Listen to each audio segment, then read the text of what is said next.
اس لیے ازواجی زندگی کے لیے ضروری ہے کہ مرد عورت کو نظر انداز نہ کرے. حضور علیہ الصلوۃ والسلام کی بیویاں تھیں، اور ظاہر ہے وہ بیویاں فرشتے نہیں تھی، انسان تھی، اور ان کے اندر جو سوکنوں کا معاملہ ہوتا ہے وہ ہوتا تھا.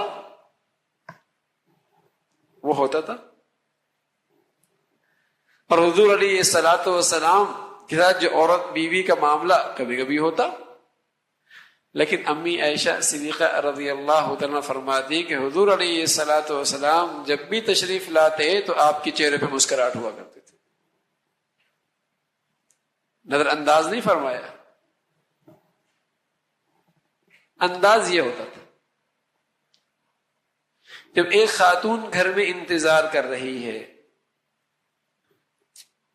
اپنے شوہر کی، اور شام کو شوہر آ کے اسے نظر انداز کر دے، تو ظاہر ہے اس کی امیدوں پر کتنی بڑی چوٹ لگے گی، اس کے دل پہ کتنی بڑی چوٹ لگے گی کہ صبح سے وہ انتظار کر رہی ہے اپنی شوہر کی، اور رات کو یا شام کو شوہر آیا اور اسے نظر انداز کر رہا ہے. ایک دن، 2 دن، تو آہستہ آہستہ اس کے نتائج کتنے برے نکلیں گے. معاملے باہر کے خراب ہیں تو اس کا اثر گھر پہ نہیں ظاہر ہونا چاہیے. غصہ باہر کا ہے، اس کا اثر انداز گھر پہ نہیں ہونا چاہیے. پریشانی باہر کی ہے، اس کے نتائج گھر پہ نہیں ظاہر ہونے چاہیے، ورنہ یہ گھر بھی اجڑ جائے گا. باہر کے معاملے باہر تک، باہر کے مسائل باہر تک. اب گھر کے اندر تو وہ جو عورت بیٹھی ہے، وہ اپنے شوہر کی انتظار میں بیٹھی ہے، وہ توجہ چاہتی ہے، اسے توجہ دی جائے. پھر یہ کہ عورت بھی عورت ہے. عموماً ایک جملہ کہا جاتا ہے یہ تو ٹیڑھی پسلی کی پیدا کر رہا ہے. کہ علماء نے لکھا ہے کہ ٹیڑھی پسلی عورت کے لیے کوئی عیب نہیں ہے. آپ یہ بتائیں کہ ٹیڑھی پسلی ہونا کیا ٹیڑھی پسلی کے لیے عیب ہے؟ کیا خوبی ہے؟ اگر اس ٹیڑھی پسلی کو سیدھا کریں گے تو ٹوٹ جائے گی. اس کے اندر وہ ٹیڑھا پن ہی خوبی ہے، اسی ٹیڑھے پن کے اندر کام آ رہی ہے. تو در حقیقت حضور علیہ الصلوۃ والسلام ایک بات سمجھا رہے کہ اگر مرد یہ چاہے کہ جو میرا مزاج ہے 100% عورت اس مزاج پہ آ جائے، ایسا کبھی نہیں ہوگا. اس کی فطرت اور ہے، تمہاری فطرت اور ہے، اس کا مزاج اور ہے، تمہارا مزاج اور ہے. اب تم چاہو کہ 100/100 میرے مزاج کے مطابق ہو جائے، ایسا کرو گے تو پھر پسلی ٹوٹ جائے گی. یہ مطلب ہے. یہ نہیں کہ اس کے لیے کوئی عیب ہے، عیب نہیں، بلکہ اس کا اپنا مزاج ہے، آپ کا اپنا مزاج ہے. تو اس کی حوصلہ افزائی ہو. ظاہر ہے کچھ چیزیں ایسی بھی ہوتی ہیں جو طبیعت کے خلاف ہوتی ہیں، طبیعت کے خلاف ہوتی ہیں، لیکن بہت ساری ایسی بھی ہوتی ہیں جو طبیعت کے مطابق ہوتی ہیں، ان کی حوصلہ افزائی کرنی چاہیے. ساری دنیا کی تعریف کریں گے، نہیں تعریف کریں گے تو اپنی بیوی کی نہیں کریں گے، حالانکہ وہ بیچاری تعریف ہی کی بھوکی ہے. اگر اس کی تعریف کر دی جائے، عورت کی فطرتی کمزوری ہے، جو جتنی اس کی تعریف کرے گا وہ اتنی اسی کے اوپر گرے گی. اور یہ کام مرد کا تھا کہ مرد اس کی تعریف کرے، اس کی حوصلہ افزائی کرے، تو پھر دیکھیے وہ محبت بھی دے گی. اور اس کا طریقہ یہ ہے کہ ظاہر ہے اس کے اندر کچھ کمیاں بھی ہیں، خوبیاں بھی ہیں، تو اپنی سوچ کو بجائے منفی بنانے کے مثبت بنا کے رکھے، مثبت بنائے. ایک بہت بڑے امام گزرے ہیں، اور اللہ کی شان کے وہ رنگ میں انتہائی سیاہ کہ رات بھی شرمانے لگے، لیکن قرآن بہت اچھا پڑھتے تھے، قرآن بہت اچھا پڑھتے تھے، قاری بہت بڑے تھے. تو باپ نے بیٹی سے پوچھا کہ قرآن بہت اچھا پڑھتے ہیں. تو بچی نے اسی مثبت سوچ کو سامنے رکھ کر کہا ہاں میں اپنا ایمان ان کا قرآن سن کے تازہ کرتی رہوں گی. میری طرف سے اجازت ہے، آپ رشتہ طے کر دیں. اللہ کی شان، عورت اس کو اللہ رب العزت نے حسن و جمال دیا تھا. تو ایک دن دونوں بیٹھے ہوئے تو بیوی کہنے لگی آپ بھی جنتی ہیں میں بھی جنتی ہوں. تو مرد کہنے لگا میں تو جنتی ہوں سمجھ میں آ رہا، اس لیے کہ ایسی نیک سیرت اور خوبصورت بیوی مل گئی، لیکن تم کیسے جنتی ہو؟ کیا بات یہ ہے کہ تم مجھے دیکھ کے شکر ادا کرتے ہو، میں تمہیں دیکھ کے صبر کرتا ہوں. صبر کرنے والا بھی جنتی، شکر کرنے والا بھی جنتی. تو اگر مثبت سوچ بن جائے نا تو پھر گھر اجڑا نہیں کرتے، پھر گھر بن جائے. انسان کی زندگی کا اصل مقصد زندگی اللہ تعالیٰ کی بندگی ہے. اصل زندگی کا مقصد اللہ تعالیٰ کی بندگی ہے، ورنہ یہ زندگی سراسر شرمندگی ہے.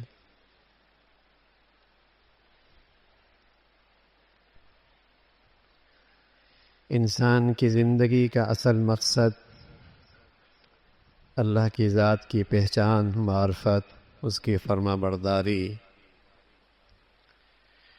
اس کے حکموں کی تعمیل، اس کے حکموں پہ چلنا، یہ زندگی کا مقصد ہے. کسی فرد کو، کسی معاشرے کو، کسی گھرانے کو، کسی سوسائٹی کو کہیں بھی یہ زندگی مل جائے مبارک ہے. باقی ساری چیزیں وسائل ہیں، ذرائع ہیں، ضروریات ہیں. مقصد زندگی اللہ تعالیٰ کی بندگی ہے. یہ اسلام کا دیا ہوا شعور ہے.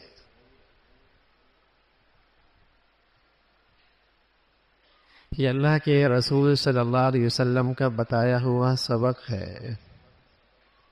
یہ اللہ تعالیٰ کے کلام کا پیغام ہے. وَمَا خَلَقْتُ الْجِنَّ وَالْإِنسَ إِلَّا لِيَعْبُدُونَ. یہ اللہ تعالیٰ کا پیغام ہے، دین اسلام کا صحیح شعور ہے.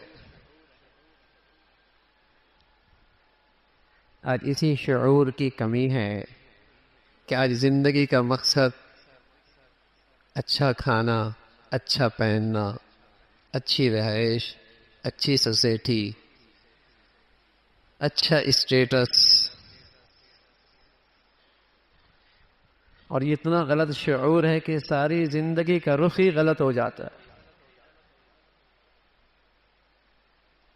باپ اپنی اولاد کے رشتے کرتا ہے، اسی چیز کو سامنے رکھتا ہے.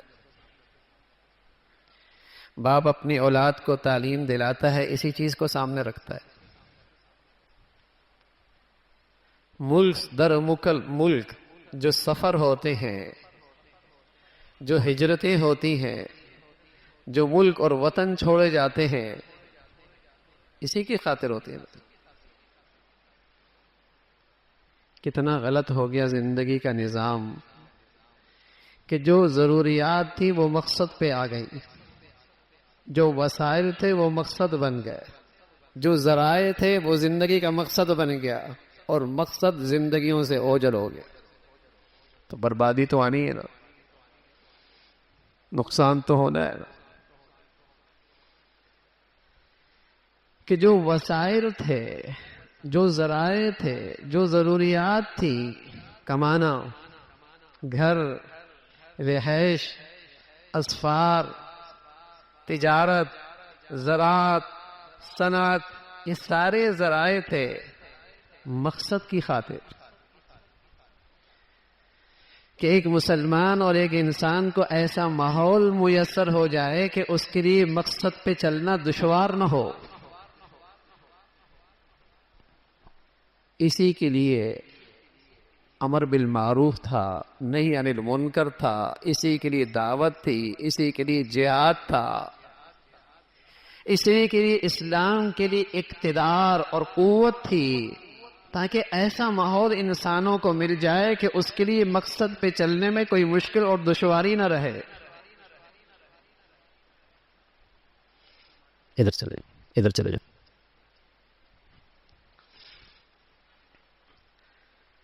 تو مقصد اصل ہے زندگی کا، اسی کے لیے سارے اسباب و وسائل ہیں، لیکن کتنا غلط ہو گیا زندگی کا نقشہ کہ جو اسلام کا شعور تھا، جو اللہ تعالی کا پیغام تھا، جو اللہ کے نبی نے بات سبق اور سبق دیا تھا، آج امت فراموش کر بیٹھی۔ ذرائع مقصد بن گئے، وسائل زندگی بن گئی، اور زندگی کا مقصد فراموش کر بیٹھا۔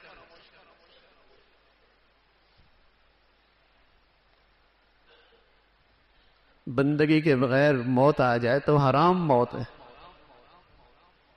اللہ تعالیٰ کی بندگی کے بغیر موت آ جائے تو حرام موت۔ حضور علیہ الصلوۃ والسلام سے پوچھا کہ یا رسول اللہ ای الناس خیر، لوگوں میں سب سے اچھا کون ہے؟ لوگوں میں سب سے اچھا کون ہے؟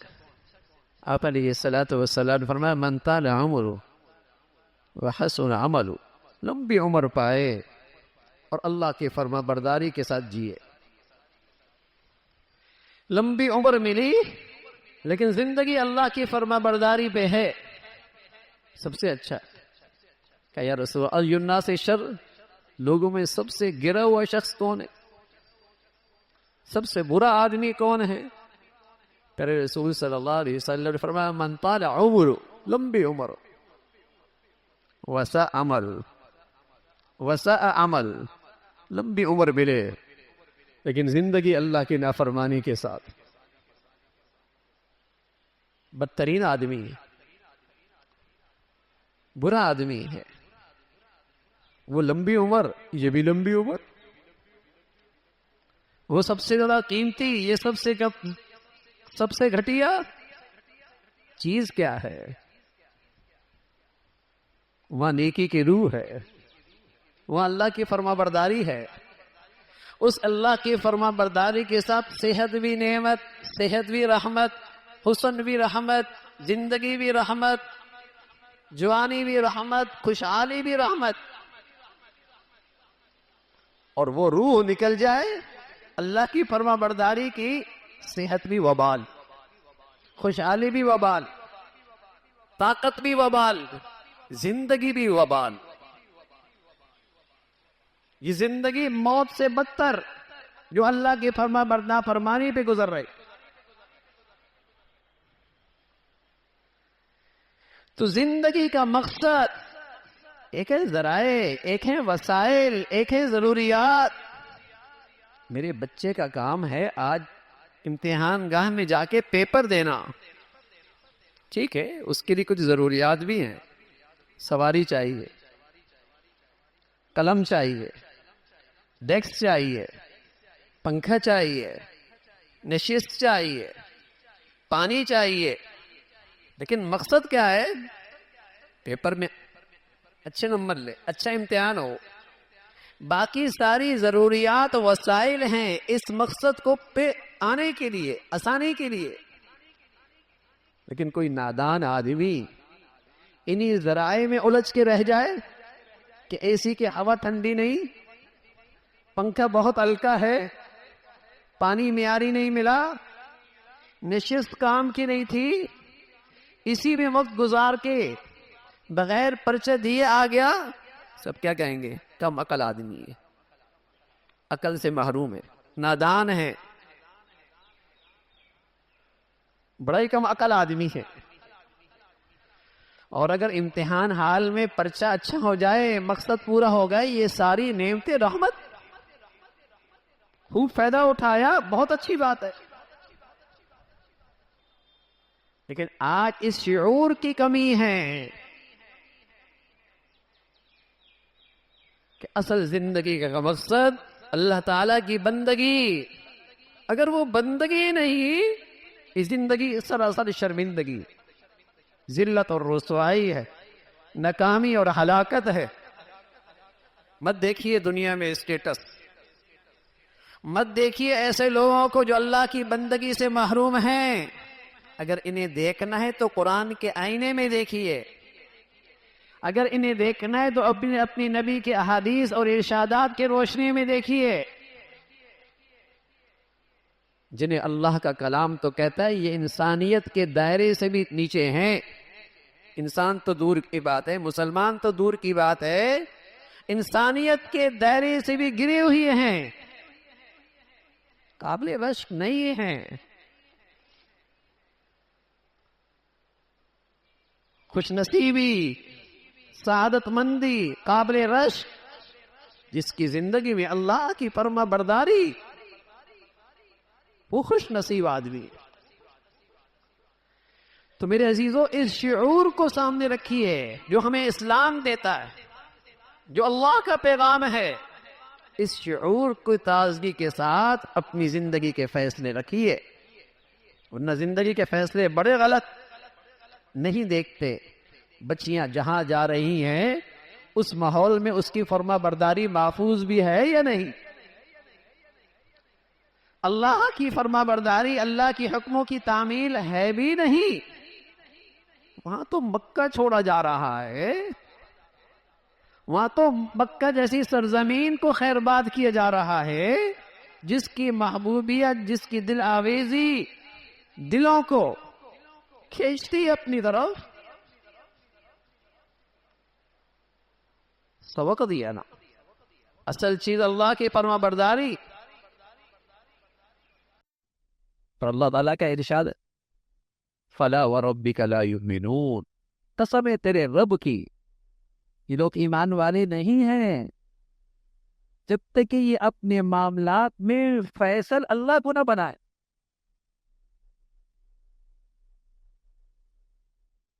یہ اس وقت تک ایمان والے نہیں ہے. ایک واقعہ ہوا، ایک یہودی اور ایک منافق کے درمیان آپس میں جھگڑا ہوا. منافق لبادے میں مسلمان تھا، بے روپیہ تھا، مسلمان کہلایا کرتا تھا. یہ دونوں اپنا معاملہ لے کے گئے اللہ کے نبی صلی اللہ علیہ وسلم کی خدمت میں. آپ نے فیصلہ یہودی کے حق میں فرما دیا اور اس کا تھا. وہ بے روپیہ جو نام تھا مسلمان تھا، اس نے کہا عمر کے پاس چلتے. کیا عمر یہودی کا نام سنتے ہی فیصلہ میرے حق میں کر دیں گے؟ عمر کے پاس گئے فیصلہ لے کر. تو عمر سن لیا فیصلہ، بات سن لی، مقدمہ سن لیا. یہودی کہنے لگے ایک بات فیصلہ کرنے سے پہلے بتا دوں کہ تمہارے نبی نے فیصلہ میرے حق میں کیا، یہ سن لو. عمر رضی اللہ عنہ تشریف لے گئے، تلوار لائی اور اس تلوار سے اور نام نہاد مسلمان کی گردن کاٹ دی. بڑا شور ہوا مدینہ میں کہ عمر نے ایک مسلمان کو قتل کر دیا. تو اللہ نے قرآن کی آیت اتار دی فَلَا وَرَبِّكَ لَا يُؤْمِنُونَ حَتَّى يُحَكِّمُوكَ فِي مَا شَجَرَ بَيْنَهُمْ. قسم ہے تیرے رب کی، ایمان والے نہیں. ایمان والا تو وہ ہوتا ہے جو اللہ کے حکم کے سامنے سر خم تسلیم کرتا ہے، نبی کے فیصلے کے سامنے سر خم تسلیم کرتا ہے. اب مسلمان ذرا دیکھے اپنی عملی زندگی میں وہ اللہ کے حکم کے سامنے کتنا سر خم تسلیم کرتا ہے، کتنا اللہ کے حکم کو تسلیم کرتا ہے، کتنے اللہ کے حکم کو پورا کرتا ہے.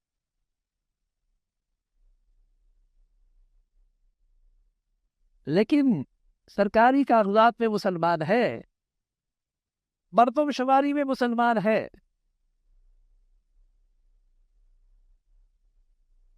ایک صحت مند مسلمان کیسے ہوتا ہے، اس کا اللہ سے کیا تعلق ہوتا ہے؟ دونوں باتیں میں نے آپ کو بتائیں، ایک اللہ کا ارشاد ہے اور ایک نبی کا ارشاد ہے. اللہ کے ارشاد میں، نبی کے ارشاد کے آئینے میں دیکھیے آج مسلمان کہاں کھڑا ہے اور ہم کہاں کھڑے ہیں۔ مسلمان تو ایسا ہوتا، تو ایک مسلمان کا اپنے اللہ سے تعلق کیسے ہو، اور ایک مسلمان اللہ کے معاملے میں کیسا حساس ہوتا ہے۔ اللہ تعالیٰ جو اس پہ ذمہ داری ڈالی ہے، وہ اس ذمہ داری کو اچھے طریقے سے پوری کرتا ہے۔ رسول اللہ صلی اللہ علیہ وسلم فرمایا کرتے تھے کلکم راع وکلکم مسئول عن رعیتہ، تم میں سے ہر ایک نگہبان ہے اور ہر نگہبان سے باز پرس ہوگی، یعنی ہر ایک کے ماتحت کچھ رعایا ہوتی ہے، بادشاہ کے تحت بھی رعایا ہوتی ہے، سردار کے تحت بھی رعایا ہوتی ہے، قوم کے ذمہ دار کے نیچے بھی رعایا ہوتی ہے، باپ کے نیچے بھی رعایا ہوتی ہے، سردار جسے کہیں کہ صاحب کے نیچے بھی رعایا ہوتی ہے، کچھ نیچے ماننے والے اس کے ہوتے ہیں۔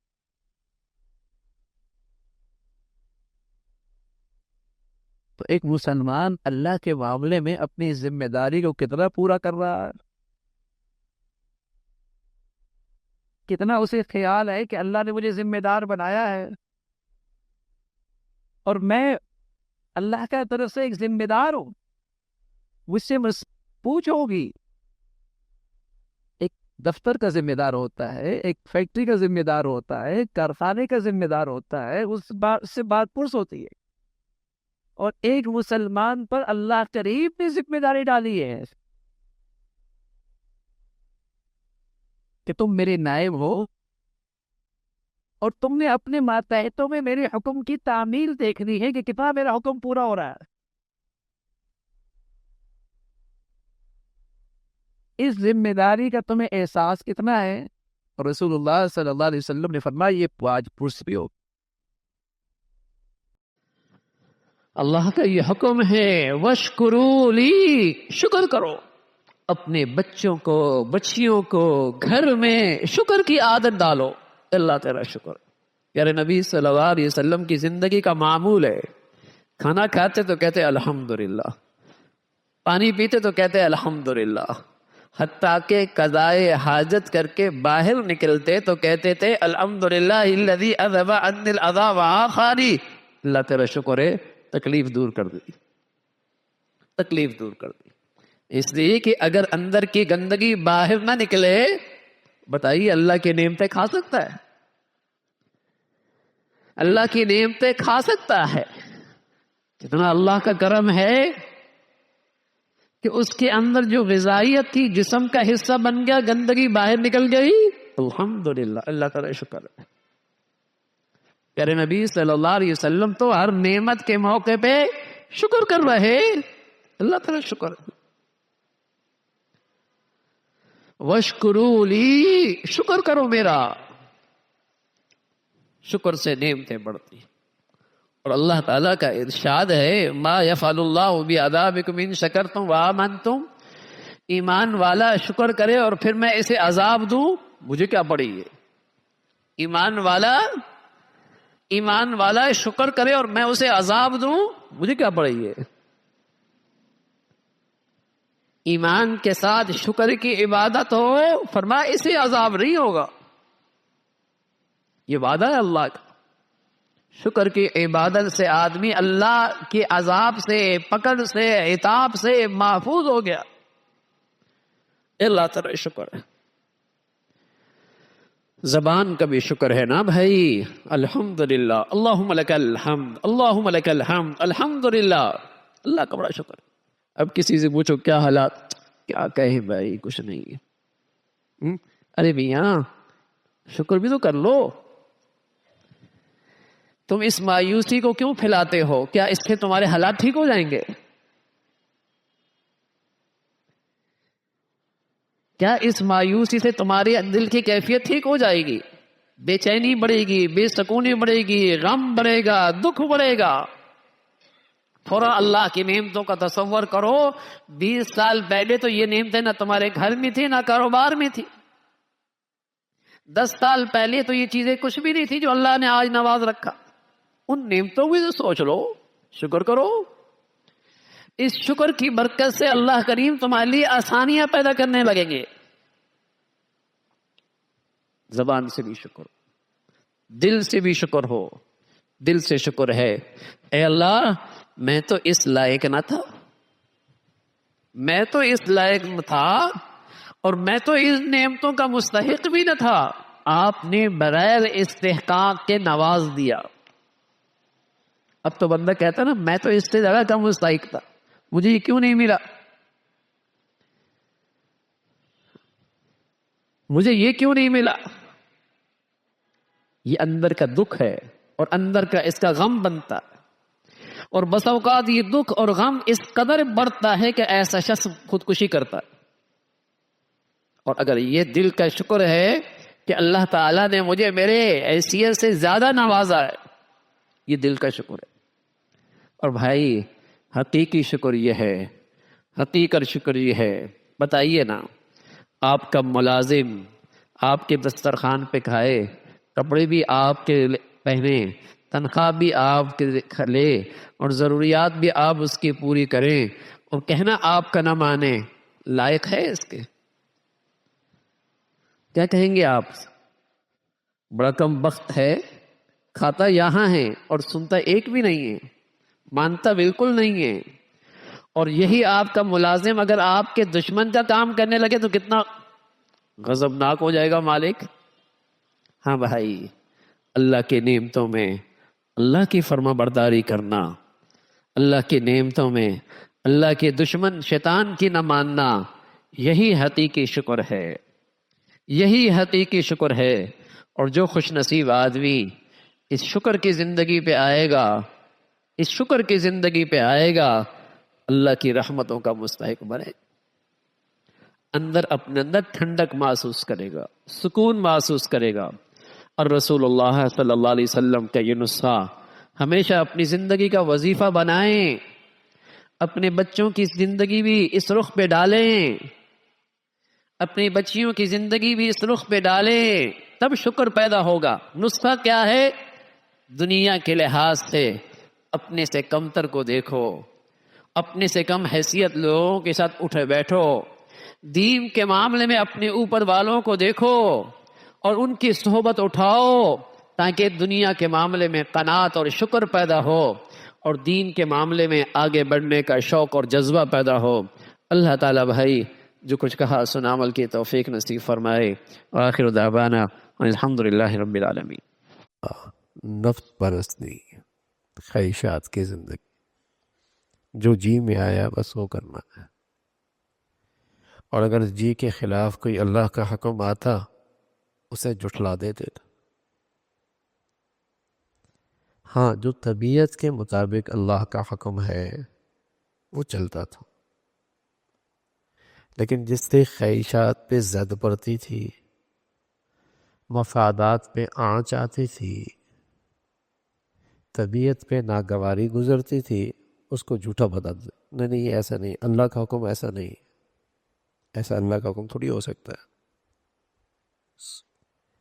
نفس پرستی، اس لیے پیارے رسول صلی اللہ علیہ وسلم فرمایا کرتے تھے مجھے اپنی امت کی اس فتنے سے بہت ڈر ہے کہ جب وہ نفس پرستی میں مبتلا ہو جائے گی تو دین میں تحریف کرے گی. خود تو نہیں بدلے گا، دین بدل دے گا. خود تو نہیں بدلے گا، دین بدل دے گا. یہاں تو یہ تو نہیں ہے کہ وہ قرآن کی زندگی مطابق اپنے آپ کو ڈھال لے. کوشش ہوتی ہے کہ جو میری زندگی ہے قرآن اس کے مطابق ڈھل جائے. یہ تو نہیں ہے کہ اپنے آپ کو شریعت کے مطابق ڈھال لے اور سرخم تسلیم کر لے. کوشش ہوتی ہے کہ شریعت اپنے کو اپنے مزاج کے مطابق ڈھال لے. عالم اسلام کے ایک بہت بڑے بزرگ تھے شیخ ابو الحسن ندوی رحمۃ اللہ علیہ. عالمی انسان تھے. جب باہر یورپ میں جاتے تو فرمایا کرتے تھے کہ مجھے یہ خطرہ ہے کہ اگر تم نے اپنے بچوں کو صحیح دین نہ پڑھایا تو تم یورپی مسلمان نہ بن جاؤ، تمہارا اسلام یورپی نہ ہو جائے، امریکن اسلام نہ ہو جائے. کہ ایسا اسلام جو یورپ کو بھی پسند آئے، امریکن کو بھی پسند آئے، مغرب کو بھی پسند آئے، ایسا اسلام، مجھے اس بات کا ڈر ہے اگر تم نے اپنے بچوں کو صحیح معنی میں دین نہ پڑھایا تو تم اس اسلام کا شکار ہو جاؤ گے۔ دنیا میں کفر یہ تو نہیں چاہتا کہ مسلمان ختم ہو جائے، ہاں یہ چاہتا ہے اسلام ختم ہو جائے۔ یہ تو نہیں چاہتا کہ مسلمان ختم ہو جائے، یہ ضرور چاہتا ہے کہ اسلام ختم ہو جائے، کیونکہ مسلمان تو اس کی معاشی منڈیاں ہیں۔ ہاں جن ملکوں کے اندر سے اسلام ختم ہو گیا، مسلمان رہ رہا ہے صرف نام کا، وہ ٹھیک ہے۔ یا اس نے ایسا اسلام قبول کر لیا جو مغرب و یورپ چاہتا ہے، تو وہ تو ٹھیک، وہ قابل قبول ہے۔ وہ قابل قبول نہیں ہے جو محمد الرسول اللہ صلی اللہ علیہ وسلم اسلام لے کے آئے، جس میں معاشرت بھی ہے، جس میں معاملات بھی ہے، جس میں اسلام کے اجتماعی قوانین، حدود بھی ہے، قصاص بھی ہے، چور کی سزا بھی ہے، قاتل کی سزا بھی ہے، شرابی کی سزا بھی ہے، زانی کی سزا بھی ہے۔ یہ اسلام قبول نہیں، یہ شدت پسند نہیں ہے، الیاذ باللہ الیاذ۔ یہ کیا بات ہے؟ چور کو کاٹ دو، قاتل کو قصاصاً قتل کر دو، زانی کو کوڑے مارو، یہ تو بڑی شدت پسندی ہے۔ ایسا اسلام نہیں، حالانکہ یہ قرآن میں الزانیۃ والزانی فاجلدوا کل واحد منہما 100 جلدہ، 100 کوڑے مارو اس کو۔ اور اللہ کے نبی فرمانے لگا کہ یہ شادی شدہ ہے اور پھر زنا کیا ہے تو پھر انہیں پتھروں سے سنگسار کر دو۔ والسارق والسارقۃ فاقطعوا ایدیہما، چور نے چوری کی، یہ چورنی نے چوری کی، عورت نے یا مرد نے، ہاتھ کاٹ دو۔ فاقطعوا ایدیہما وَلَكُمْ فِي الْقِصَاصِ حَيَاةٌ يَا أُولِي الْأَلْبَابِ لَعَلَّكُمْ تُفْلِحُونَ۔ قاتل ہے، قصاصاً اسے قتل کر دو۔ قرآن مجید کہتا ہے اس میں تمہاری زندگی ہے۔ اللہ میاں ایک تو پہلے مر گیا، دوسرے کو بھی مارنے کا حکم ہے، تو زندگی کیسی؟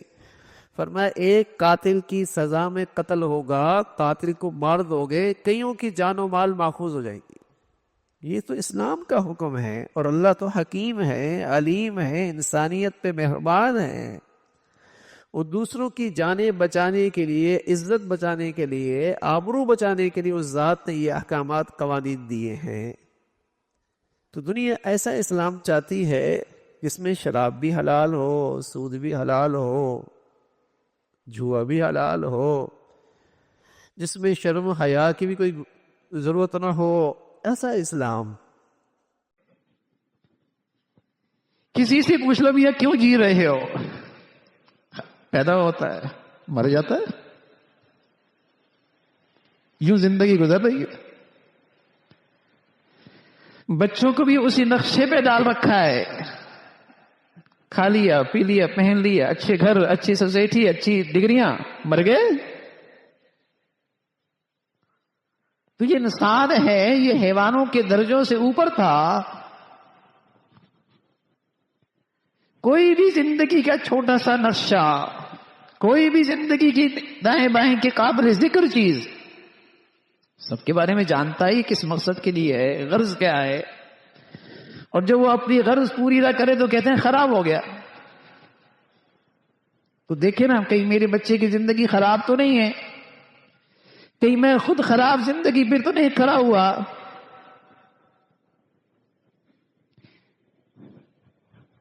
کیا فیصلے کر رہا ہوں اپنے لیے، اپنے بچوں کے لیے؟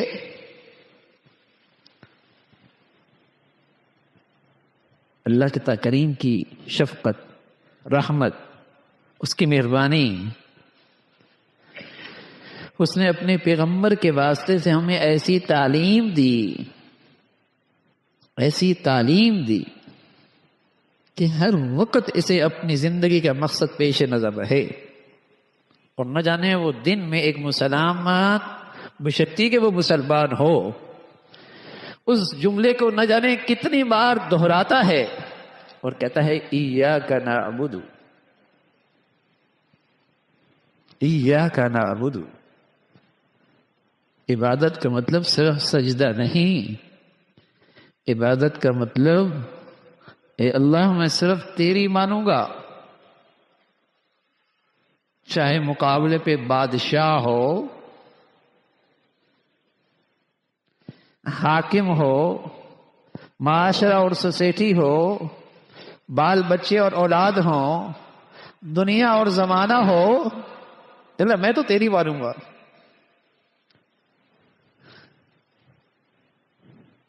وَمَا خَلَقْتُ الْجِنَّ وَالْإِنسَ إِلَّا لِيَعْبُدُونَ. اللہ تعالیٰ نے غرض بتائی ہے کہ انسان اس دنیا میں اس مقصد اس غرض کے لیے پیدا کیا گیا کہ صرف اللہ کی مانے گا. جہاں اس نے حلال کہا حلال، حرام کہا حرام، جائز کہا جائز، ناجائز کہا ناجائز، اللہ کی مانوں گا. آج یہ مسلمان ذرا احتساب کرے کہ میں اس اقرار پہ پورا اترتا ہوں، اس اقرار پہ جو اللہ کے سامنے بارہا کر رہا ہوں پورا اتر رہا ہوں.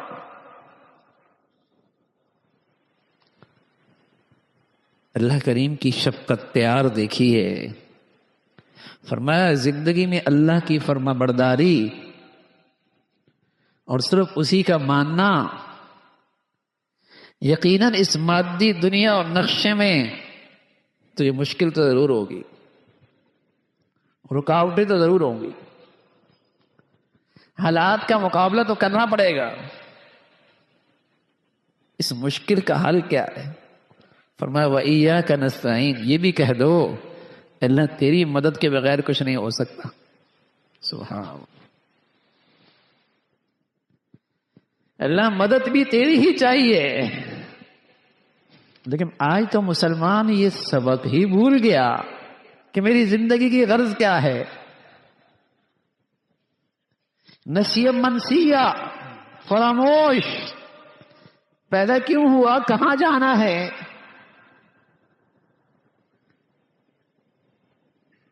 اس دنیا کے کارخانے میں یہ کیوں آیا ہے. میرے عزیزوں میں پھر عرض کر رہا ہوں، جب کوئی چیز اپنی غرض سے ہٹ جائے، جس مقصد کے لیے بنائی یا خریدی وہ کام پہ نہ آئے تو آپ بھی کہتے ہیں خراب ہو گئی. بگڑی ہوئی انسانوں سے اچھے گھر تھوڑی ہوا کرتے، بگڑے ہوئے انسانوں سے اچھی سوسائٹیاں اور معاشرے تھوڑی ہوا کرتے. کمزور گھر، کمزور پتھروں سے اچھی دیوار بنتی ہے کیا؟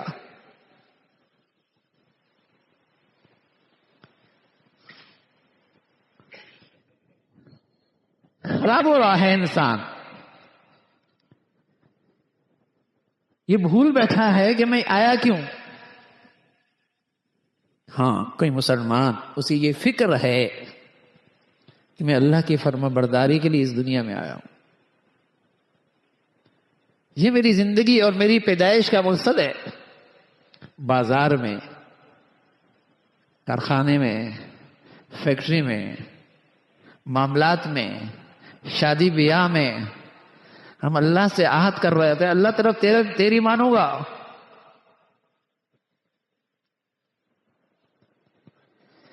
بتائیے یہ مسلمان کہلانے والا آج اللہ کی کتنی مانتا ہے. غرض تو اس کی زندگی کی یہ تھی، مقصد تو یہ تھا اس کا کیا میں اپنے بچوں کی پرورش بھی اسی مقصد کے تحت کرتا ہوں. کیا ان کی زندگی کے فیصلوں میں یہی غرض پیش نظر ہوتی ہے؟ کیا میرے گھر اور میرے تعلیمی اداروں میں ان کی یہی ذہن سازی ہوتی ہے؟ جو ذہن سازی ہماری اللہ تعالیٰ کرنا چاہ رہا ہے، جو اللہ کے رسول کرنا چاہتے ہیں، جو اللہ کا قرآن کرنا چاہتا ہے، جو آپ روزانہ سورہ فاتحہ میں پڑھتے ہیں، ذہن سازی کہ ہر حال میں اللہ کی مانے. باپ کی بھی اطاعت نہیں، ماں کی بھی اطاعت نہیں، تو سوسائٹی اور معاشرے اور زمانے کی اطاعت کیسے؟ ان کی اطاعت وہی اطاعت ہے جس سے اللہ راضی ہوتا ہے. لا طاعت لمخلوق فی معصیت الخالق. کسی مخلوق کی کوئی اطاعت فرما برداری نہیں جس میں اللہ کی نافرمانی ہوتی، جس سے خالق اور مالک کی ناراضگی ہوتی ہو۔ اس دنیا میں یہ کسی کا حق نہیں ہے کہ اس کی مانی جائے، یہ حق صرف اللہ کا ہے۔ اس کے لیے پیدا ہوا ہے۔ تو میرے عزیزو، ہماری زندگی کے جینے کا اور ہمارا بھی دنیا میں آنے کا کوئی مقصد ہے، اس کا بھی استحضار رہے، ورنہ زندگی یوں ہی گزر جائے گی، یوں ہی دنیا سے چل دیں گے، لیکن وہاں ضرور باز پرس ہوگی۔ تو پیارے رسول صلی اللہ علیہ وسلم نے فرمایا کہ جو جنت ایمان کا بہت بڑا ثمرہ ہے، جنت جو ایمان کا بہت بڑا انعام ہے، اور جنت جو اللہ کو راضی کرنے کی بہت بڑا تحفہ ہے، وہ بغیر ایمان کے تو نہیں مل سکتی۔ لیکن اس ایمان کی نشانی کیا ہے؟ اس ایمان کی نشانی یہ ہے، اور اس کی صحت مند ہونے کی علامت یہ ہے کہ تم آپس میں بہم محبت کرنے والے، تم آپس میں بہم محبت کرنے والے ہو۔ ایمان والے سے محبت کرتا ہے۔ یہ رشتہ ایمان ایسا ہے کہ کہیں بھی دنیا میں ہو، اگر واقعی دونوں طرف ایمان کی سچائی ہے تو وہ ایک دوسرے سے محبت ہے، وہاں کوئی وطنیت رکاوٹ نہیں بنی، اور کوئی لسانیت رکاوٹ نہیں بنی، اور کوئی رنگت رکاوٹ نہیں بنے گی، اور کوئی قومیت رکاوٹ نہیں بنے گی، اور کوئی اور جماعتی گروہ بندی رکاوٹ نہیں بنے گی۔ ہاں، ایمان نہیں ہوگا تو پھر یہ سب چیزیں رکاوٹ بنا کرتے۔ ایمان تو پھر ان ساری علامات کو نیست و نابود کر دیا کرتا۔ ایمان جو ہے، تو اگر ایمان ہے تو پھر تو ایمان والا ایمان والے سے، چاہے وہ دنیا کے کسی کونے میں رہتا ہو، اس سے محبت کرے۔ ایمان والا کالا ہے، گورا ہے، عربی ہے، اجمی ہے، بنگالی ہے، افغانی ہے، پاکستانی ہے، کہیں کا ایمان والا ہے، محبت کرے۔ اور اگر ایمان نہیں ہے تو پھر وطنیت آڑ بن جائے گی، لسانیت آڑ بن جائے گی، قومیت آڑ بن جائے گی، زبان آڑ بن جائے گی، عصبیت آڑ بن جائے گی، پھر نفرتیں ہو۔ ایمان نہیں، ایمان کے ساتھ ان چیزوں کی کوئی حیثیت نہیں ہوتی، بلکہ ایمان تو ایسی چیز ہے کہ اگر یہ ایمان نہیں ہے اور اولاد کافر ہے، اولاد کافر ہے یا باپ کافر ہے اور سامنے والا ایمان والا ہے، تو ایمان والا باپ کو چھوڑ سکتا ہے، ایمان والے کو نہیں چھوڑ سکتا۔ ایک غزوے میں ایسا ہوا کہ ایک لشکر میں مسلمان اور مسلمانوں کے ساتھ ایک نوجوان، اور دوسرے لشکر میں کافر، دوسرے مسلمانوں کے لشکر میں باپ اور کفار کے لشکر میں بیٹا مقابلے پہ آئے۔ جنگ ختم ہو گئی، بیٹا کہتا ہے ابا آپ کئی مرتبہ میری تلوار کی زد میں آئے، کافروں کے صف میں تھا لیکن میں نے چھوڑ دیے۔ باپ کہنے لگے بیٹے اگر تم میری تلوار کی زد میں آتے نہ بچتے، اس لیے کہ میں ایمان والوں کے ساتھ۔ تو ایسا تو ہو سکتا ہے کہ خونی رشتے ہیں، ایمان کا رشتہ وہاں ختم ہو گیا، وہاں محبتیں ختم ہو جائیں گی، لیکن دوسری طرف ایمان ہے تو یہ اس کے ساتھ کھڑا ہو۔ ایمان کی طاقت خونی رشتوں سے بھی بڑھ جایا کرتی، ایمان کی طاقت خونی رشتوں سے بھی بڑھ جایا کرتی ہے، لیکن بشرطیہ کہ ایمان ہو۔ اور ایمان کی علامت ہے ہی یہی، اس کی نشانی یہی ہے، حتی تحابو، تم ایمان والے آپس میں ایک دوسرے سے محبت کرو۔ یہ نہیں کہ یہ تو برمی ہیں اور یہ تو افغانی ہیں اور یہ تو پاکستانی ہیں اور یہ تو بنگالی ہے اور یہ تو اجمی ہے اور یہ عربی ہے، یہ بدبودار نعرے، یہ بدبودار نعرے ہیں۔ یہ نعرے اور یہ عصبیت وہاں آتی ہے جہاں سے ایمان رخصت ہو جاتا ہے۔ ایمان والا تو ایمان کو دیکھتا ہے، وہ تو ایمان کو دیکھتا ہے. اس لیے جہاں بھی دنیا میں ایمان غائب ہوتا ہے وہاں مسلمانوں کو آپ کو تنقید کرتے ہوئے نفرت کرتے ہوئے نظر آئے گا. حقیقت میں اندر ایمان نہیں. جہاں سے ایمان رخصت ہو جاتا ہے وہاں آپ کو یہ نفرت نظر آئے گی، اور وہاں مسلمانوں کے زیادہ مخالف اور مسلمانوں سے زیادہ نفرت اور کفار سے زیادہ دوست. وہاں کفر کافروں کو قریب کریں گے، مسلمانوں کو دور کریں گے. مسلمانوں کی تعریفیں اور کافروں کی تعریفیں اور مسلمانوں پر برائیاں اور تنقید. تو ایمان ایک اندر کی چھپی ہوئی کیفیت کا نام ہے، لیکن اس کی تازگی اور اس کی طاقت اور اس کی توانائی وہ ظاہری اللہ کے پسندیدہ اخلاق ہیں، اللہ کی فرما برداری ہے، اللہ کے حکموں کی تعمیل ہے. یہ اس بات کی نشانی ہے کہ اندر ایمان ہے. اس لیے رسول اللہ صلی اللہ علیہ وسلم نے فرمایا وَلَا تُؤْمِنُوا حَتَّى تَحَابُوا. تمہارا ایمان صحت مند نہیں ہو سکتا جب تک کہ تم آپس میں باہم محبت نہ کرو. اور فرمایا ہم تمہیں ایک عمل بتاتے ہیں، اگر تم ایسا کرنے لگو گے تو تمہارے آپس میں محبت ہونے لگے گی. اور وہ کیا؟ جب بھی تم ایک دوسرے سے ملو تو دل سے ایک دوسرے کو دعا کیا کرو. اور وہ دعا کے کلمات کیا ہیں؟ السلام علیکم، اللہ تمہیں سلامتی عطا فرمائے. السلام علیکم، اللہ تمہیں سلامتی عطا فرمائے. ورحمۃ اللہ وبرکاتہ، اس کی تم پہ رحمتیں ہوں، برکتیں ہوں.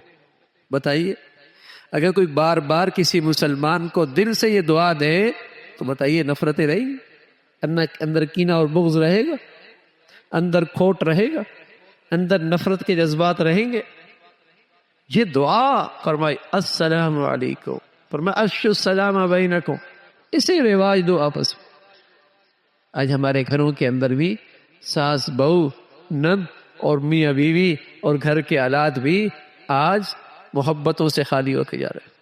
تو وہاں بھی اس عمل کو، جسے کہیں کہ اس عمل کو کرنا چاہیے اور سلام کو فروغ دینا چاہیے.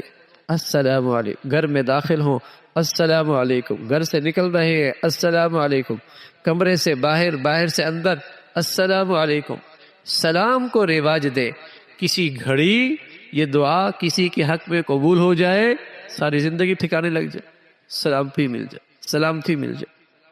تو یہ وہ عمل ہے جو اللہ کے نبی صلی اللہ علیہ وسلم نے بہت آسان سا، بہت ہی آسان ہے، لیکن اس کا انعام بہت بڑا ہے اور اس کا ثمرہ بہت میٹھا ہے کہ ایمان والے آپس میں محبت کرنے لگ جاتے ہیں، جس سے ان کی ایمان کی تازگی ہوتی ہے اور ایمان میں طاقت آتی ہے. اللہ رب العزت ایمان کی حقیقت نصیب فرمائے اور ایمان والے اخلاق نصیب فرمائے. اللہم لک الحمد کلو ولک الشکر. اللہ تعالیٰ کی فرما برداری میں جہاں اور مبارک ثمرات اور کمال ہیں، اس میں آدمی کے اندر ایک حوصلہ، ہمت، طاقت، دل کی مضبوطی اور دل کی طاقت، یہ چیز بھی پیدا ہوتی ہے. لوگ تو سمجھتے ہیں نا کہ یہ صرف دوائیوں سے آدمی کا دل بڑا کام کرتا ہے. نا، اللہ کی فرما برداری سے بھی آدمی کا دل بڑا مضبوط ہوتا ہے. اللہ کی اطاعت سے بھی آدمی کے اندر بڑا حوصلہ پیدا ہوتا ہے. اللہ کو راضی کرنے سے بھی آدمی کے اندر بڑی توانائی آتی ہے. آپ دیکھتے ہوں گے بڑے جسم میں بڑے طاقتور اور ایکسرسائز کرنے والے اور بہت اپنی جسم کا اور صحت کا خیال رکھنے والے، پتہ لگا ڈپریشن میں، پتہ لگا مایوس ہے، کچھ کرنے کا دل نہیں کرتا، کچھ کرنے کا دل نہیں کرتا، کسی سے بات کرنے کا دل نہیں کرتا، کسی سے ملنے کا دل نہیں کرتا. کیوں؟ اندر سے مایوس ہو چکے، اندر سے حوصلہ ختم ہو چکا ہے، اندر کی ہمت ٹوٹ چکی ہے، اندر کے اندر عزم باقی نہیں رہا. اللہ کی نافرمانی سے قرآن بتا رہا ہے کہ اندر کی توانائی ختم ہوتی. جسم نہ دیکھیں اور اس کی ظاہری صحت نہ دیکھیں، اس کا یہ نرا ایکسرسائز کرنا نہ دیکھیں. اگر اللہ کی نافرمانی کرے گا تو ذرا سی چیز آئے گی گر پڑے گا. جیسے درخت اوپر سے بڑا اچھا لگ رہا ہو، لیکن کسی سے کیا پتا اندر سے دیمک نے کھایا ہوا ہے. ذرا سی تیز ہوا آئے گی گر جائے گا. گر جائے گا. ایسی اللہ کا نافرمان اس پر ذرا سی آزمائش آ جائے بستر پہ پڑ جاتا ہے, ڈپریشن میں چلا جاتا ہے, مایوس ہو جاتا ہے, حوصلہ چھوڑ بیٹھتا ہے.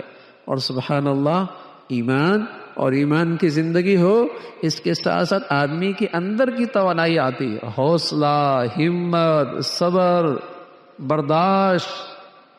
یہ اندر کی توانائی اللہ کی فرما برداری سے. آج دنیا میں جس قدر جسمانی صحت کا خیال رکھا جاتا ہے, اور اس لحاظ سے آدمی اپنے جسم کی صحت کا لحاظ کر رہا ہوتا ہے, یہ ایکسرسائز اور یہ محنت اور یہ غذائیں, لیکن جتنا انسان آج ڈپریشن اور ڈپریس ہے پہلے کبھی نہیں ہوتا. کیوں؟ اللہ کی نافرمانی آدمی کو اندر سے کھا جاتی. اللہ کے حکموں کو توڑنے سے آدمی اندر سے کمزور ہو جاتا ہے, عزم نہیں رہتا, حوصلہ نہیں رہتا, برداشت, تحمل نہیں رہتا. یہ اللہ میاں کہہ رہا ہے ذالک بما عصوا وکانوا یعتدون, اس لیے کہ وہ اللہ کی نافرمانی کرتے تھے, جس سے ان کے اندر حوصلہ اور ہمت ختم ہو جاتی اور ان کے اندر کی طاقت ختم ہو جاتی. اور سبحان اللہ, اللہ کی فرما برداری ہو, یہ بھی ایک مستقل طاقت ہے, یہ بھی مستقل طاقت ہے, یہ بھی ایک اندر سے توانائی ملتی ہے.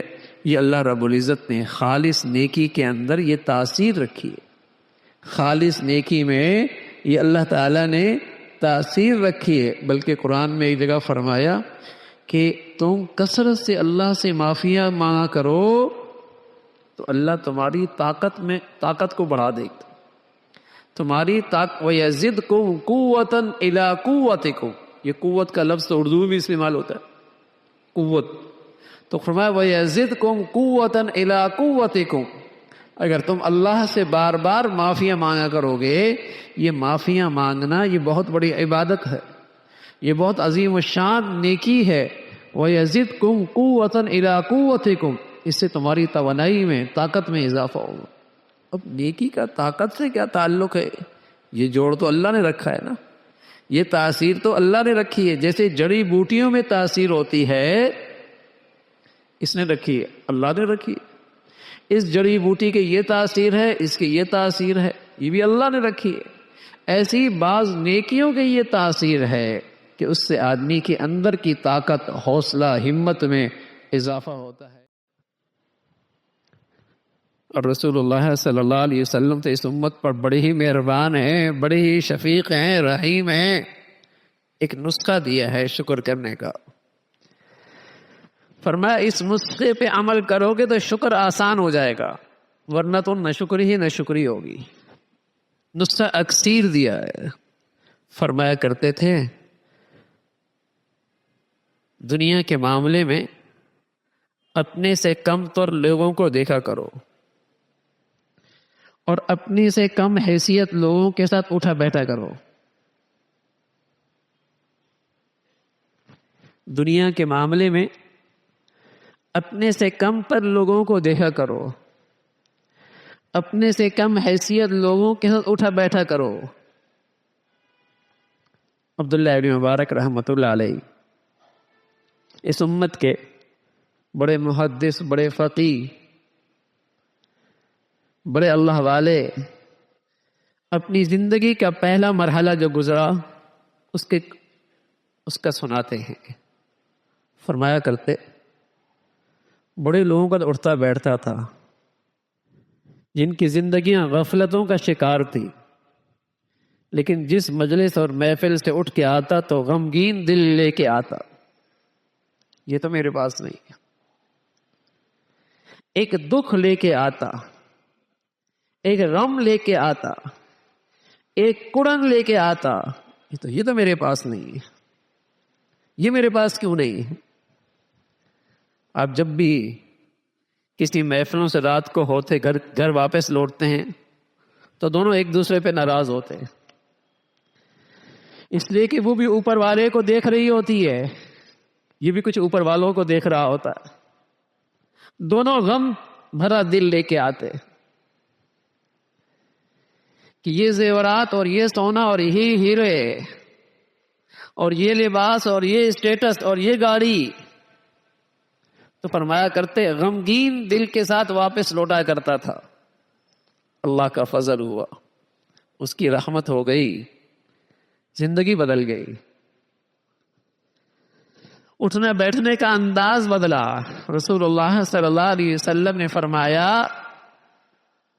کہ اپنے سے کم تر کو دیکھو، اپنے سے کم حیثیت لوگوں کے ساتھ بیٹھو، اور دین کے معاملے میں اپنے سے اوپر والوں کو دیکھو، اور اپنے سے بڑے دینداروں کی صحبت اٹھاؤ، ان کی صحبت میں بیٹھو، تاکہ دنیا کے معاملے میں قناعت بھی آئے، شکر بھی آئے، اور دین کے معاملے میں آگے بڑھنے کا جذبہ بھی پیدا ہو، بےتابی بھی آئے، لیکن اس جذبے اور بےتابی میں ایک لذت ہے۔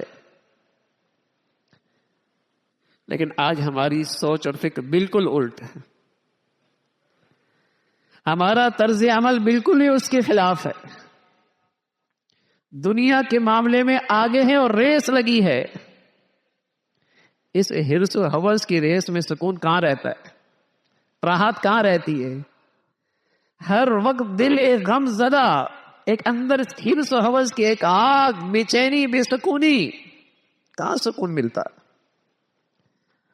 اور دین کے معاملے میں ہم بڑے قناعت پسند ہیں،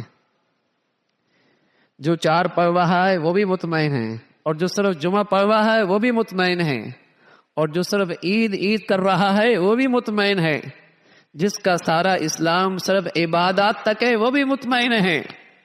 معاشرت کیسی، معاملات کیسے، غمی خوشیاں کیسے، یہ فکر ہی نہیں ہے۔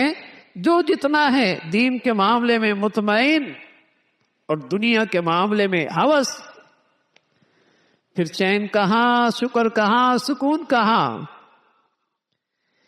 تو ناشکری کی ایک بڑی وجہ یہی ہے کہ اپنے سے اوپر کو ہر آدمی دیکھ رہا، غریب امیر سب۔ یہ گناہ، علاج گناہ صرف ہمت اور استغفار ہے، ہمت اور استغفار، یہ اس کا علاج۔ ایسے آدمی علاج تب کرتا ہے جب آدمی کو مرض کا احساس ہو، اور مرض کی شدت کا جتنا احساس ہوگا اتنا علاج کا بھی اہتمام زیادہ ہوگا۔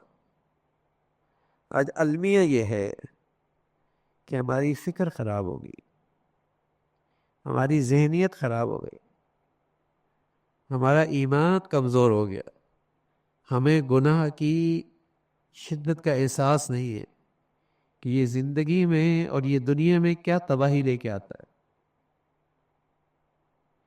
یہ گھر میں اور اولاد میں اور نعمتوں میں کیا بربادی لے کے آتا ہے، یہ احساس نہیں۔ اس لیے اس کے علاج کی طرف توجہ نہیں ہے، یا علاج کی طرف ہمت نہیں ہے، یا ایمان علاج کے لیے کوشش نہیں، اس مرض کے شدت کا احساس نہیں کہ یہ کیا تباہی لے کے آتا، ٹھیک، اس لیے ہمیں ہمت نہیں کرنا۔ مسئلہ یہ ہے۔ حالانکہ اللہ تعالیٰ نے گناہ کی شدت کا تذکرہ یوں کیا، فَكُلًّا أَخَذْنَا بِذَنْبِهِ فَمِنْهُمْ مَنْ أَخَذَتْهُ الصَّيْحَةُ، یہ جو چیخ آئی اور جس سے لوگوں کے کلیجے پھٹ گئے، وَمِنْهُمْ خَسَفْنَا بِهِ الْأَرْضَ، یہ جو زمین پھٹی اور زمین کے اندر لوگ دھنس گئے، وَمِنْهُمْ مَنْ أَغْرَقْنَا، اور یہ جو زمان کی دریاؤں کے اندر ڈوب گئے۔ پھر فرمایا یہ سب کیوں ہوا؟ گناہ کی وجہ سے تو ہوا۔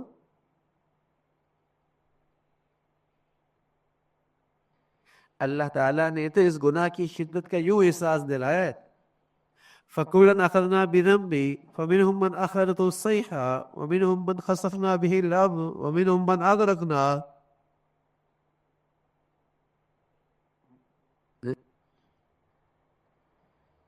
تو گناہ کیسے ہنستی بستی زندگی کو خراب کر دیتا ہے، گناہوں سے کیسی تباہی اور بربادی آتی ہے، چونکہ آج اس گناہ کا احساس نہیں ہے، اس لیے علاج کی ہمت نہیں کرتا۔ کہ گناہ کا ہی کوئی علاج ہوتا. انگلی میں درد ہو جائے, آنکھ میں درد شروع ہو جائے, کان میں درد شروع ہو جائے, دانت میں درد شروع ہو جائے, بڑا اہتمام علاج کا, کوئی بری بات نہیں, ہونا چاہیے. ہاں لیکن یہ بہت بری بات ہے کہ گناہ کا مرض لگا ہوا ہے, اس کے علاج کی فکر نہیں. یہ بہت بری بات ہے, یہ بڑا اندھا پن ہے, یہ بڑا اندھا پن ہے.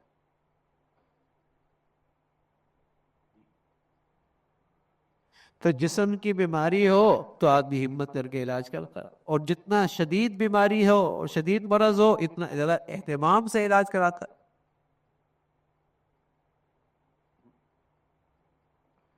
تو آج جو ہے گناہوں کے علاج کی طرف فکر نہیں. بہت سارے گناہوں کو تو ہم نے اپنی زندگی میں خود پال رکھا ہے. کیا اس کے بغیر کام بنتا نہیں ہے؟ اس کے بغیر دنیا چلتی نہیں ہے, اس کے بغیر زندگی گزرے گی نہیں. کچھ تو ہم نے خود پال رکھے ہوتے ہیں کہ کہیں اگر وہ بھی چھوٹ گئے تو زندگی کا مسئلہ ہو جائے گا. ساری چھوٹ گئے تو معاملات کیسے چلیں گے؟ تو کوئی کچھ تو ہم نے خود پال رکھے ہوتے, تو علاج کون کرے گا پھر؟ علاج تو نہیں ہو.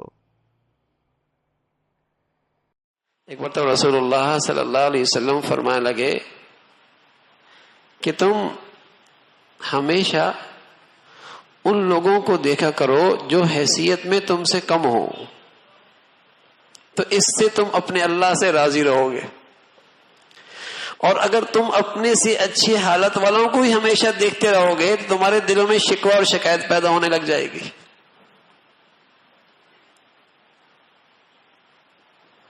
تمہارے دلوں میں شکوہ اور شکایت پیدا شروع ہو جائے گی. اور انہیں دیکھو گے جو تم سے بھی زیادہ کم تر ہیں تو کہو گے اللہ تیرا شکر ہے, کیا کچھ دے رکھا ہے, ہزاروں لاکھوں کروڑوں سے اچھا رکھا ہے. اور اگر بیٹھی ان لوگوں میں جو ان سے اونچے ہیں تو یہاں تو کروڑ والا ارب والے کو دیکھ رہا ہے, آگے ہی دیکھ رہا ہے, گھر والا فلیٹ والے کو دیکھ رہا ہے, فلیٹ والا کوٹھی والے کو دیکھ رہا ہے, وہ 500 والا 1000 گز والے کو دیکھ رہا ہے, آگے ہی دیکھ رہا ہے. تو پھر نفسیاتی بیمار نہ بنے تو اور کیا ہو. یہ جو ہمارے ہاں تعلیمی نظام ہے نا, بدقسمتی سے وہاں بچے یہی تو کہتے ہیں ابا پاپا آپ کس گاڑی پہ مجھے چھوڑ کے جا رہے ہیں, وہ تو اس گاڑی پہ آتا ہے, وہ تو اس گاڑی پہ آتا ہے. شوق تو ہوتا ہے بچوں کو بڑے اسکولوں میں اپنی حیثیت سے بھی زیادہ, اور وہاں وہ جو زندگی دیکھتا ہے پھر واپس آ کر نفسیاتی مریض ہی بنتا ہے بیچارہ. دوڑ لگی ہے نا یہاں تو. پھر کہتے ہیں بچی نفسیاتی مریض ہو گئی, بچہ نفسیاتی مریض ہو گیا تو وہاں تو ایک دوڑ لگی ہے, اور جب اس دوڑ میں یہ پیچھے رہتا ہے تو ذہن پہ بوجھ لیتا ہے, ذہنی دباؤ میں مبتلا ہوتا ہے. تو آقا مدنی صلی اللہ علیہ وسلم نے صدیوں پہلے ان بیماریوں سے نجات کا نسخہ دیا ہے, صدیوں پہلے. اس لیے مسلمان ان بیماریوں میں نہیں مبتلا ہوا کرتا تھا جب اپنی نبی کی ہدایت پہ عمل کیا کرتا, کہ اپنے سے کمتر کو دیکھو, اپنے سے چھوٹے کو دیکھو.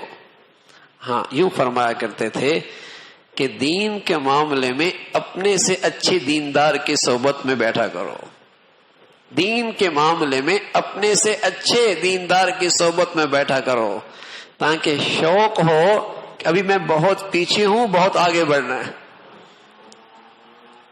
لیکن ہمارا فلسفہ بالکل علیحدہ ہے. دنیا کے معاملے میں اپنے سے اوپر والے کو دیکھ رہے, اور دین کے معاملے میں جو جمعے کی پڑھتا ہے وہ انہیں دیکھتا ہے جو جمعہ بھی نہیں پڑھتے,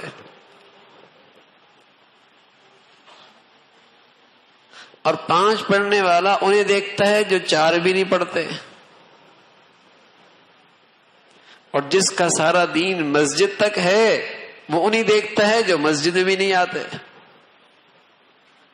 صحابہ رضوان اللہ اجمعین اپنی نبی کی بات پر عمل کرتے، اپنے سے بالا تر کو دیکھتے تو کہا کرتے تھے نافق حنظلہ، نافق حنظلہ، حنظلہ تو منافق ہو گیا، حنظلہ تو منافق ہو گیا، اس لیے کہ وہ اپنے سے بالا تر کو دیکھ کر غیر مطمئن، جیسے ہم اپنی دنیا داری میں اپنے سے اوپر کو دیکھ کر اپنی دنیا داری پر غیر مطمئن، وہ اپنی دینداری پر مطمئن نہیں تھے، ہم اپنی دنیا داری پر مطمئن نہیں ہیں، یہ فرق ہے۔ وہ اپنی دینداری میں اپنے سے بالا تر کو دیکھتے تھے تو کہتے تھے یہ تو بہت پیچھے ہیں، اور ہمارا ماحول یہ بنا کہ ہم اپنی دنیا داری میں دوسروں کو دیکھتے ہیں غیر مطمئن ہیں، اور یہ بیماری ہے جو ذہنی اور نفسیاتی بیماریوں کا بہت بڑا ذریعہ ہے۔ ما سلککم فی سقر قالوا لم نک من المصلین، قرآن ہے قرآن۔ ما سلککم فی سقر قالوا لم نک من المصلین، کیوں جہنم میں پڑا ہے؟ کہے گا میں نماز نہیں پڑھتا تھا۔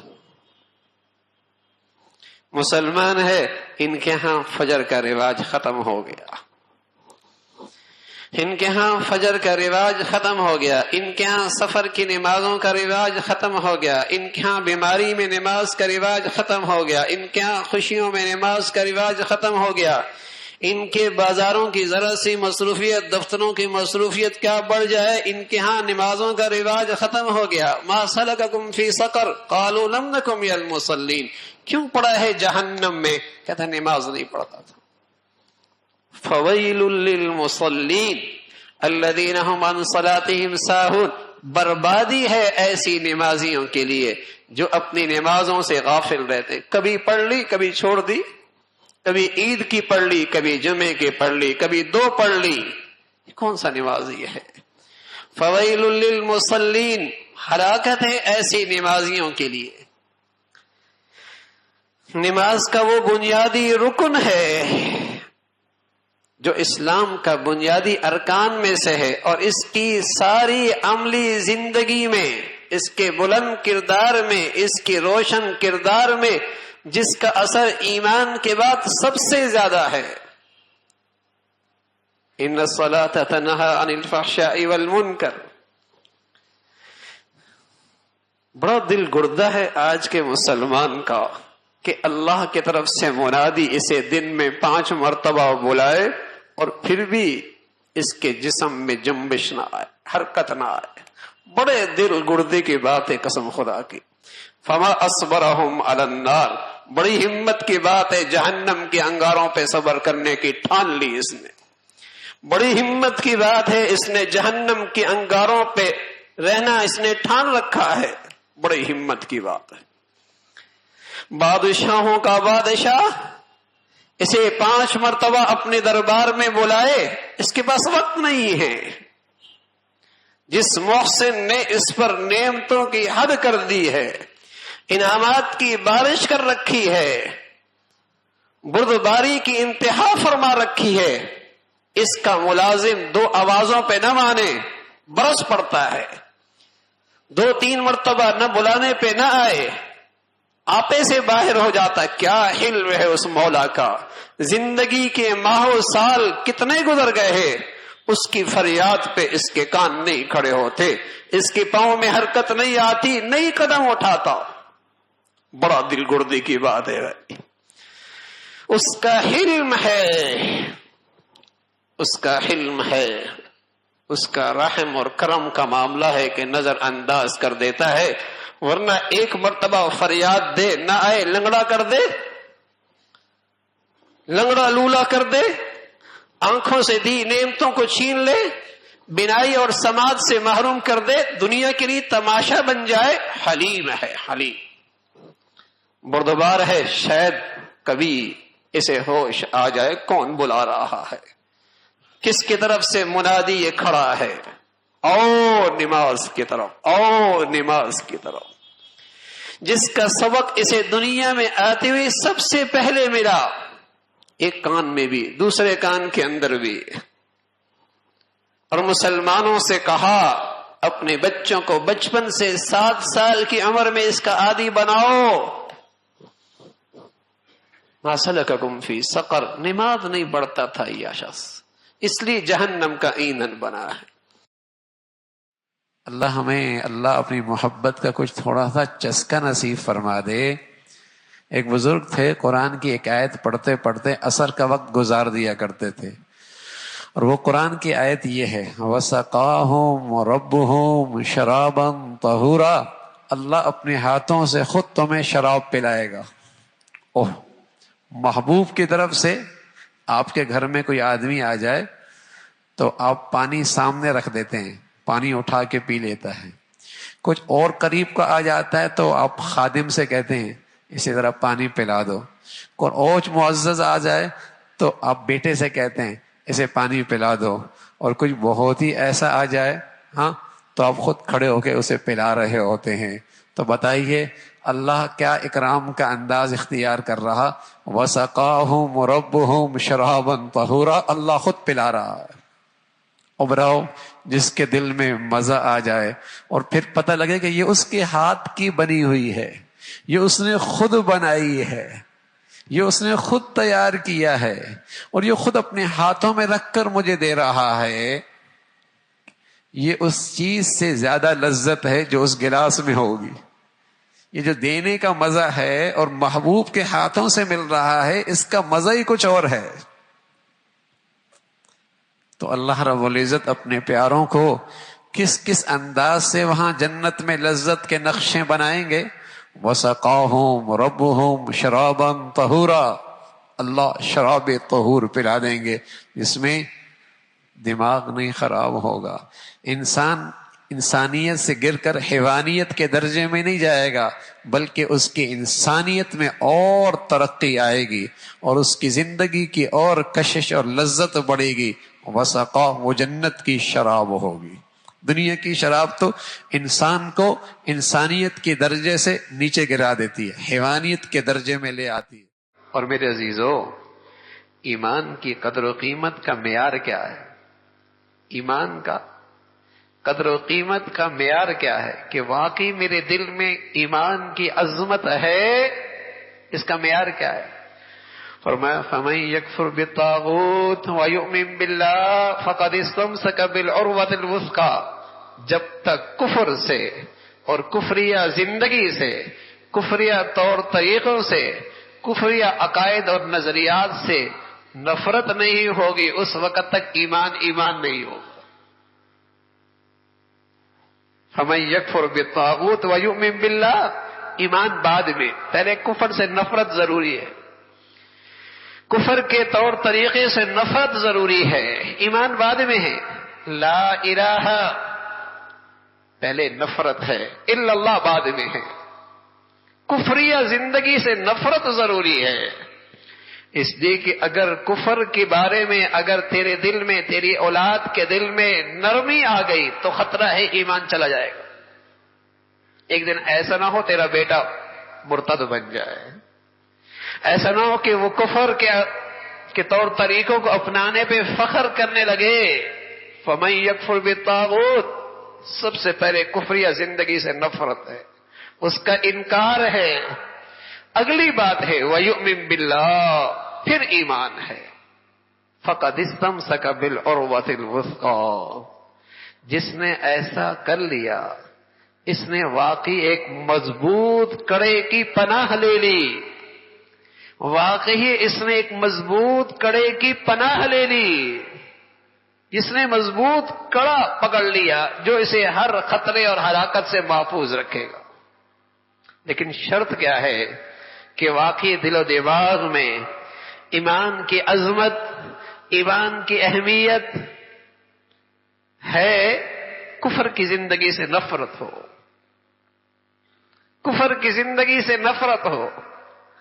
پہلے کفر کی تعریفیں زبان پہ آتی ہیں، کفریہ طور طریقوں کی تعریفیں زبان پہ آتی ہیں، پھر ایک وقت آتا ہے اسلام بھی زندگیوں سے نکل جاتا ہے، اسلام بھی ایک زندگی سے نکل جاتا ہے.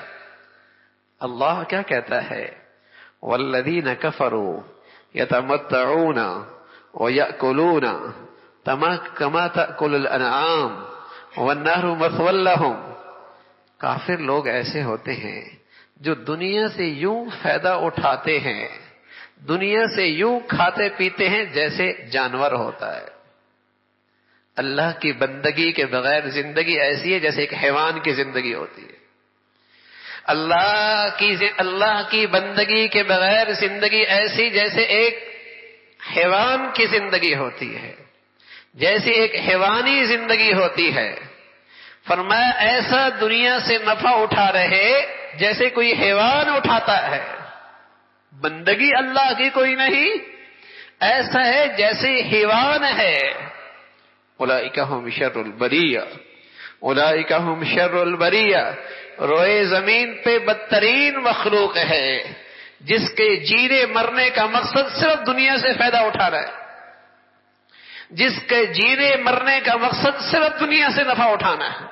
روئے زمین کی بدترین مخلوق ہے. اپنی اولاد پہ نظر رکھو، اپنی نئی نسل پہ نظر رکھو کہ ایمان اور اللہ کی فرما برداری کی قدر و قیمت ان کی زندگی میں کتنی ہے. کس سطح پہ میرے بچے کھڑے ہیں، میری اولاد کس سطح پہ کھڑی ہے.